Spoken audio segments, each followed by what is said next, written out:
کہ وہ انڈیا کے ایجنٹ ہیں، اور کس بنیاد پر کہا گیا تھا؟ ان کی جو اسٹیل مل تھی جدہ میں، اس میں کام کرنے والے لوگوں کی ایک بہت بڑی تعداد ہندوستانیوں کی تھی، اور اس کے اندر پھر انہوں نے کوئی لسٹ وسٹ نکالی تھی کہ یہ ایجنٹ ہیں، یوں ہیں، یہ ہے، وغیرہ وغیرہ۔ میں اس بحث میں نہیں پڑھتا، لیکن میں یہ ضرور بحث میں پڑھوں، یہ جملہ کوٹ کرنا چاہوں گا کہ فردوس عاشق ایوان نے کہا کہ پاکستان کے اندر انڈین سینٹیمنٹ زیادہ بکتا ہے۔ اس وقت کی وزیر کی بات جملہ کہہ رہا ہوں، اس وقت کی وزیر کہہ رہی ہے کہ پاکستان میں انڈین سینٹیمنٹ زیادہ بکتا ہے، لہذا جی ہم اس سینٹیمنٹ کے سہارے، یہ جملہ کہا گیا تو اب بات ثابت ہو گئی سر، بات ہی ختم ہو گئی۔ آپ نے کہا دشمن ملک، سر میں کہہ تو رہا ہوں را کا ایجنٹ تو آپ نے 64 میں فاطمہ جناح کو کہہ دیا تھا، جو اسی ملک کے خلاف جدوجہد کر اس ملک کو بنانے کے لیے کھڑی ہوئی تھی۔ آپ نے تو اس کو اس ملک کے بننے کے 20 سال نہیں گزرے تھے، اور آپ نے اسے غدار وطن اور ہندوستان کا ایجنٹ قرار دے دیا تھا۔ پامفلیٹ موجود ہے، میں آپ کو دے دیتا ہوں، اٹھائیے، سوشل میڈیا کے اوپر بھی ملیں گے، اور آپ کو میرے پروفائل پہ بھی ملیں گے، باقی جگہ بھی ملیں گے۔ تو بھائی آپ نے تو آپ نے 64 میں اسے ہندوستانی ایجنٹ قرار دیا، آپ کہیں وہ ٹھیک تھا؟ فاطمہ جی نے بھی ہندوستان کی ایجنٹ تھی۔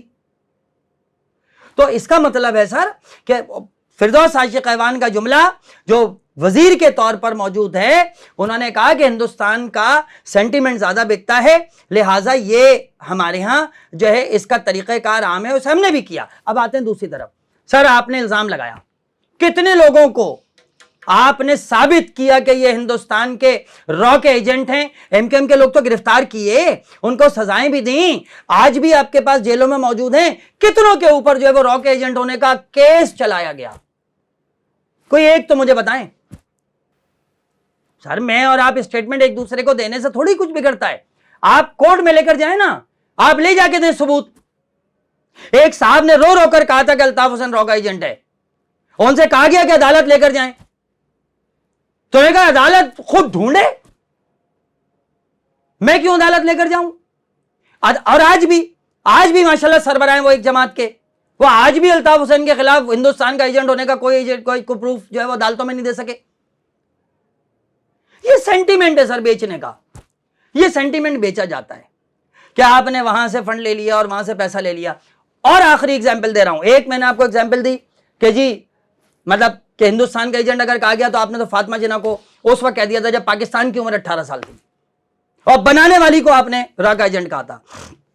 اس کے بعد میں نے دوسری آپ کو دلیل یہ دی کہ جناب فردوس عاشق ایوان صاحبہ خود کہہ کے گئیں، اور تیسری دلیل پھر میں نے آپ کو یہ دی کہ جناب کوئی کورٹ کے اندر، کوئی عدالت کے اندر آج تک پاکستان کی عدالتوں میں کسی بھی جگہ پر بھی را کے ایجنٹ آپ نے پکڑے، کلوشن تھا نا آپ کے پاس، تو بیچنے کے لیے کتنی بڑی چیز آپ اٹھائیں، یہ رہا جناب، یہ ثبوت، یہ ثبوت، یہ ثبوت، اس کو سزا دیں، ہینگ ٹو ڈیتھ، موت کی سزا دیں اگر میرے ملک کے خلاف کام کر رہا ہے، لیکن وہاں پر کورٹ میں نہیں لے کے گئے۔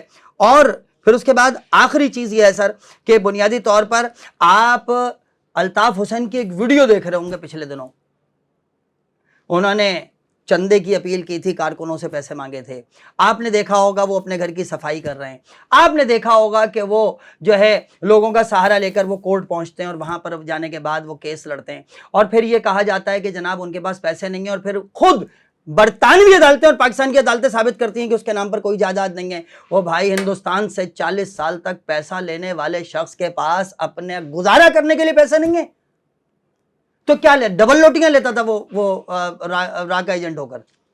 کیا لیتا تھا؟ نہاری پائے کھاتا تھا وہ وہاں سے ان سے منگوانے کے بعد، بریانی کھاتا تھا، بمبئی بریانی۔ اگر اس نے مال کمایا تھا تو وہ مال ہے کہاں؟ وہ نظر کیوں نہیں آ رہا؟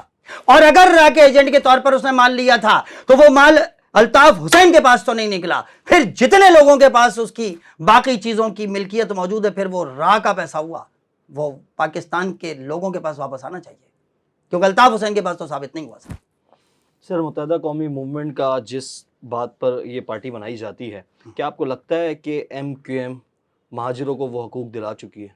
نہیں، درست ہے آپ کی بات، لیکن میں آپ کو بتاؤں، دیکھیں بہت سارے آبجیکٹیوز ہوتے ہیں، بہت سارے آبجیکٹیوز ہوتے ہیں، اور بہت سارے آبجیکٹیوز پر جب آپ کام کرتے ہیں تو آپ کے آبجیکٹیوز تھے کہ آپ ان کو داخلے دلوائیں، آپ کا آبجیکٹیوز تھے کہ آپ بہاریوں کو واپس لائیں، آپ کا آبجیکٹیو تھا کہ آپ ان کو جو ہے وہ نوکریاں دلوائیں، کوٹا سسٹم، آپ کا آبجیکٹیو تھا کہ آپ کوٹا سسٹم ختم کروائیں، آپ کوٹا سسٹم ختم نہیں کرا سکے، یہ آپ کا آبجیکٹیو اچیو نہیں ہوا.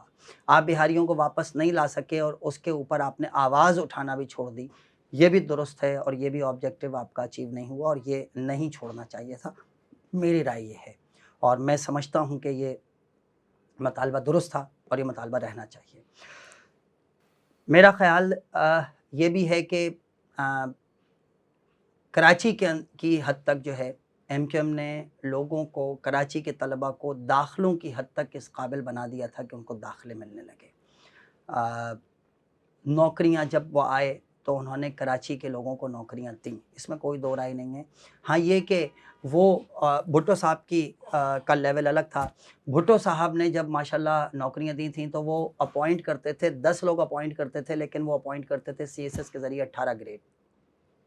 وہ 10 سال کے بعد 100 لوگوں کو نوکری دینے کے قابل ہو جاتا تھا. ایک ایک آدمی 100 لوگوں کو نوکری دینے کے قابل ہو جاتا تھا اور 100 لوگوں کو جو ہے وہ اپوائنٹ کرنے کے قابل ہو جاتا تھا. ہمارے یہاں جو نوکریاں دی گئیں وہ 4 گریڈ 5 گریڈ 6 گریڈ اور 8 گریڈ کی دی گئیں, جو بیچارہ 10 سال کے بعد جو ہے وہ اپنی روٹی کمانے کے قابل ہوتا تھا. تو یہ درست ہے کہ انہوں نے ان کو نوکریاں دیں, لیکن یہ بات بھی درست ہے کہ وہ اتنی طاقت میں شاید نہیں آئے یا اتنی طاقت میں آنے کے بعد وہ ان چیزوں کو منوا نہ سکے کہ جس کے اندر بہت بڑے پیمانے کے اوپر 18 20 گریڈ 19 گریڈ 17 گریڈ پلس کے اندر جانے کے بعد وہ لوگوں کو نوکریاں دلواتے تاکہ وہ آگے لوگوں کو نوکری دے سکتے. تو یہ بات تو ہے. ہاں ایک مطالبہ میرا خیال ہے کہ آن اینڈ آف آتا جاتا رہا اور میری رائے یہ ہے کہ اب تو سب مطالبے چھوڑ کر ایک ہی مطالبے پہ کھڑے ہو جانا چاہیے اور وہ ہے کہ آپ کے پاس ایک علیحدہ صوبہ ہونا چاہیے.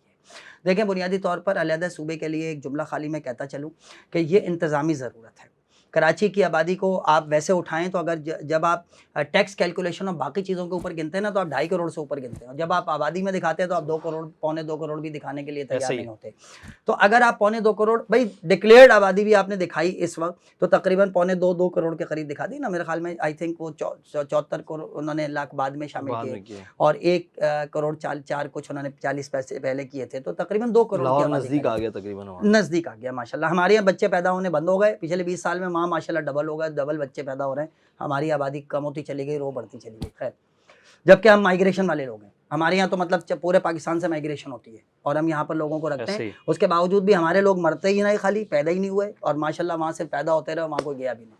خیر ایک بات, کیا آپ کو ایسا لگتا ہے کہ آپ نے جو بھی بات کی کہ 4 گریڈ 5 گریڈ کی نوکریاں دی گئی ہیں آپ نے اپنی عوام کو, تو بڑے گریڈ کی نوکریاں اچھی پاور تھی, ایسا نہیں تھا کہ آپ کی کہہ سکتے ہیں؟ نہیں دیکھیں میں آپ کو بتاؤں, مثال کے طور پر میں چھوٹی سی مثال دیتا ہوں آپ کو. ہوتا یہ تھا کہ جب آپ نوکری دینے کے لیے جاتے ہیں نا تو بہت ساری چیزوں کے آئینی اختیارات, ذرا ٹوٹل اٹھا کے دیکھیں, آئینی اختیارات یہ ہیں کہ جی وزیر اعلیٰ کی منظوری سے ہوگا. اب وزیر اعلیٰ ایم کیو ایم کا کبھی بھی نہیں رہا, ہول سول پاور میں آپ کبھی بھی نہیں رہے. تو وہ یہ ہوتا تھا کہ جن گریڈز کو آپ 17-18 کے اوپر اپروول چاہیے آپ کو چیف منسٹر کا چاہیے, اور چیف منسٹر آپ کا کبھی بھی نہیں رہا, لہٰذا آپ اس حد تک لوگوں کو بڑے گریڈز کی نوکریاں نہیں دلوا سکے. نیچے کا آپ کا اختیار ہوتا تھا 8 grade 10 grade 6 grade 12 grade 11 grade 4 5 grade, یہ آپ کا اختیار ہوتا تھا اور یہ آپ کرتے چلے گئے. تو ایسا ہوا کہ آپ اوپر اتنا کامیاب نہیں ہوئے, لیکن نیچے آپ نے خاصی. مشرف دور میں اتنی پاور تو تھی سر, پاور تھی. پھر میں آپ سے عرض کر رہا ہوں کہ پاور تھی. اگر آپ یہاں پر بھی اٹھا کے دیکھیں تو ارباب غلام رحیم صاحب پاکستان پیپلز قاف لیگ کے 5% سیٹوں کے ساتھ وزیر اعلیٰ تھے. 5% سیٹیں تھیں. پوری ہول سول حکومت ہماری طرف سے چل رہی تھی, لیکن ایٹ دی اینڈ آنے کے بعد کہ ارباب غلام رحیم صاحب جو زبان بولتے تھے وہ ہم نہیں بولتے تھے بھیا. تو وہ 18 گریڈ والا اسی زبان بولنے والا آئے گا جو آپ کا بڑا بھائی بولتا ہے. وہ بڑے بھائی کے بولنے والی زبان والے لوگ پہنچے, بھائی یہ چھوٹے بھائی کو رون دیا آپ نے, وہ نہیں پہنچ سکے. وہ بیچارے بس دسترخوان بچھانے والے رہ گئے, دسترخوان لگانے والے نہیں بن سکے. سر 92 کا آپریشن ہوتا ہے, کیا یہ واقعی را کے ایجنٹوں کے خلاف ہوتا ہے یا متحدہ قومی موومنٹ کے خلاف؟ یہ تو میں نے تو بھی آپ کو پہلے اس کا جواب دے دیا کہ را کے ایجنٹوں کے خلاف ہوتا ہے. اگر تو جن را کے ایجنٹوں کے خلاف ہوا تھا ان را کے ایجنٹوں کو جو ہے وہ 93 کے اندر پاکستان کی عوام نے جو ہے وہ بھرپور طریقے سے ووٹ دیا. اب آپ کہیں گے پاکستان کے عوام نے نہیں, کراچی کے عوام نے, تو پھر یا تو آپ یہ مان لیں گے پاکستانی نہیں ہے, اور اگر ہمیں بار بار کہتے ہیں پاکستانی بنو تو پھر انہیں پاکستانی عوام ماننا چاہیے. انہوں نے ووٹ دیا 97 کے اندر دیا, 2002 میں دیا. اور پھر اس کے علاوہ دوسری بات یہ کہ آپ نے 92 کے آپریشن میں بھی تو آپ نے کوئی بھی ایک بھی شخص لا کر آپ نے وہ بھی ایک وہ چورن گایا تھا کہ جی وہ کیا تھا, وہ کیا بنا رہے ہیں ہم,